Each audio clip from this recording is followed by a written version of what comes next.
Жұбайлар дұғасы. Е Аллам, жан-жарым екеуміздің арамызға сүйіспеншілік құя көр.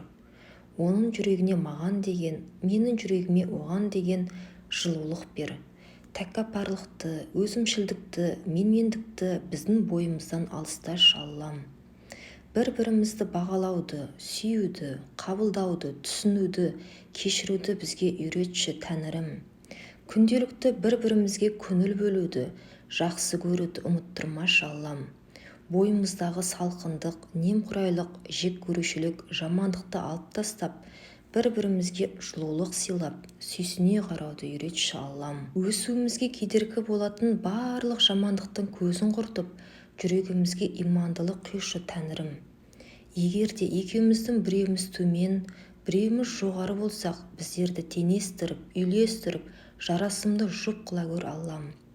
Біздің салқындығымыздың, жаман қылығымыздың, ұрыс-керісіміздің кесірі балаларымызға тиіп кетпеу үшін Тәңірім, өз күнәмізді көруге, түсінуге, сана құйып, жаман мінезімізді өзгертуге шама бер Аллам. Аллам, сенің біріктірген одағын бөлініп кетпеуіне, бар бақытымыз бүлініп кетпеуіне, балаларымыздың жыламауына, шаңырағымыздың құламауына сенен үміт етіп пана сұраймыз.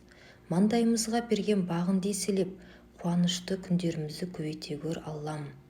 Өзімді, балаларымды, жан-жарымды бір өзіне тапсырдым Аллам. Біздерді өзің қалағандай әдемі, бақытты, жарасымды жұп ете көр Аллам.